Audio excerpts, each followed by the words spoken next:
actually giving your mind a rest.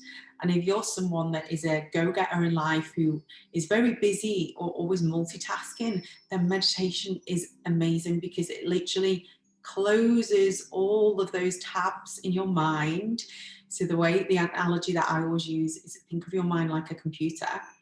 If you don't give it a rest, and say you don't close some of the tabs or the windows on your computer or your phone, your handheld device, it starts to run slow, it can overheat, and the performance degrades. Well, that's just like our minds. If we have all these tabs open and we're multitasking, we don't close them down, then we will start to run slow.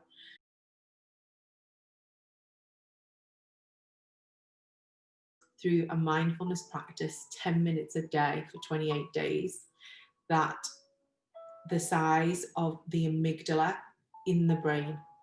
So there's an area of the brain called the amygdala, and that is our brain function that is responsible for fear. It holds stress. It locks in on things that have hurt us in the past, or where we hold our worries, that's in the amygdala. And it will start to fire up, and it can grow as we become more stressful, and it can hijack the other areas of the brain where you have all your common sense and your logic. So what mindfulness does is a few things, but it's shown to decrease the size of the amygdala so that it can't hijack you. You know, that instinct reaction sometimes when something's going to happen, where you think you're going to get hurt, or maybe, I don't know, it's a relationship or something, it may not all be like in relation to work. That's your amygdala kicking in, because maybe you had a bad experience in the past, and it takes over all senses, and then we regret our actions immediately. You go, why did I do that? I made a snap decision. That was your amygdala kicking in. So mindfulness helps to reduce that, so you can think about things logically before you make a decision.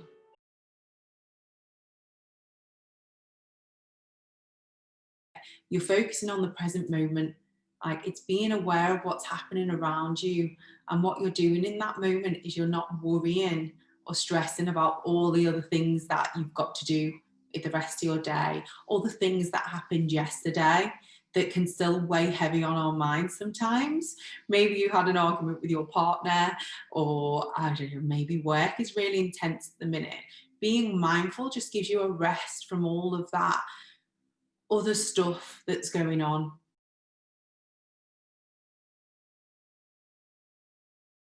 Is an I am statement. So you are affirming to yourself, or whoever you're talking to, that I am this, I am X, I am Y, I am Z, whatever it may be. I am the champion, I am a singer, I am a businesswoman, whatever it is that you are.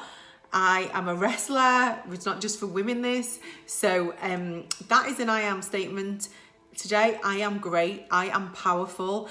I am coming with purpose and with meaning, whatever it might be that you want to affirm that day.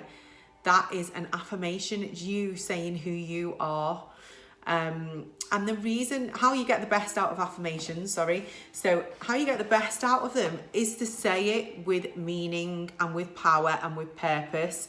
So there's no point you going, I am strong, I'm willing, I am able. Do you know what I mean? It's like, say it with meaning and with purpose and feel it.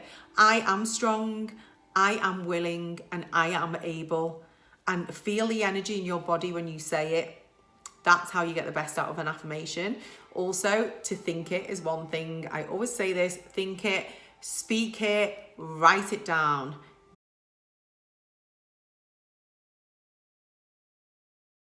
So you have the amygdala. We also have the prefrontal cortex, and the amygdala is in the midbrain. The prefrontal cortex sits at the front. And the prefrontal cortex is all of our logic, planning, like creativity, that sits there. All the things we need to do a good job at work, that's your prefrontal cortex. And mindfulness practice, again, 10 minutes a day, guys, helps to grow the cerebral wall around that area and protect it and strengthen it.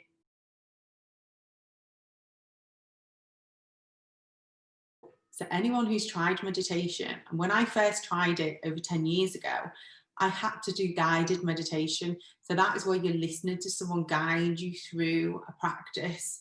So you're just zoning out and you're just listening. Or there'll be a bell or something that you focus on.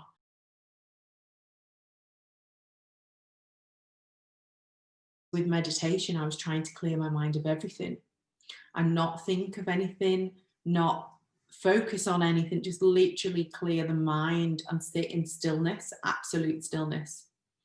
And it's challenging, let me tell you. It took me a long time to be able to meditate without a guide. So guided meditation is actually, I see it as a form of mindfulness, because you're listening to someone. But when you get to expert level and you can come without the guide or the listening or the sounds, and you get to a pure meditative state where you don't need anything.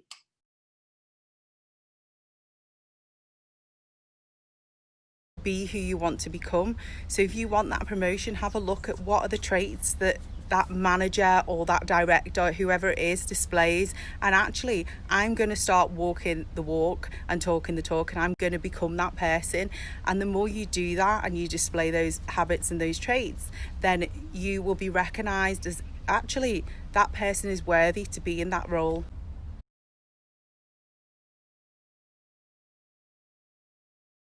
The simplest form of mindfulness that I like to do is breath work, because you don't need anything else. You can do it. If you're at work now and you think, I haven't got time to do anything like this, yes, you have.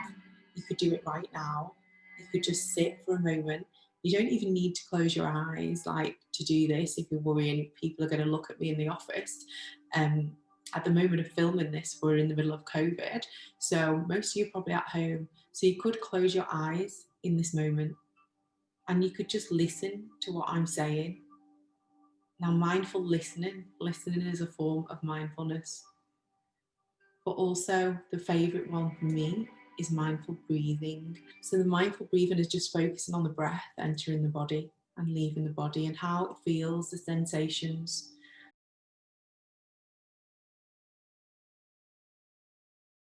Improves memory. Improves, strengthens and grows the area of memory in the brain.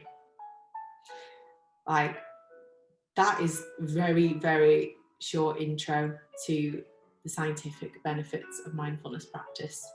Like, who wouldn't want that? If you own your own business, or if you're working for someone else and you want to do a good job, then this is a tool that you need in your toolkit.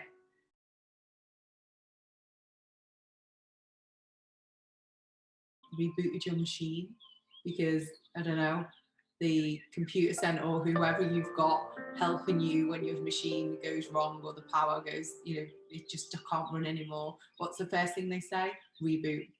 And then more often than not, it resolves the problem. That's what you're doing in the moment. And that is the best way that I can describe it. That is your benefit. When you come back, all of your power, processing power, is focused then on the task at hand that you're about to do. I hope that made some sense to you, and you can relate to that. That is how and why I use mindfulness so much, and why I'm such a big champion of it, because for me, I've done it for so many years, but I learned a lesson recently over the last year, where I wasn't doing it because I was too busy. That's what I told myself, I was too busy for it. And what happened is that in the end, my mind and my body crashed, like our phones and our computers can do. And I was forced to take a break because I needed it. So don't let that happen to you. Don't get to burnout. Don't crash.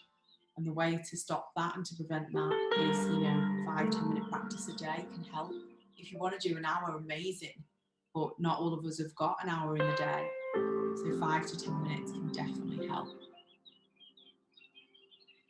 Thank you. Have a great day, guys.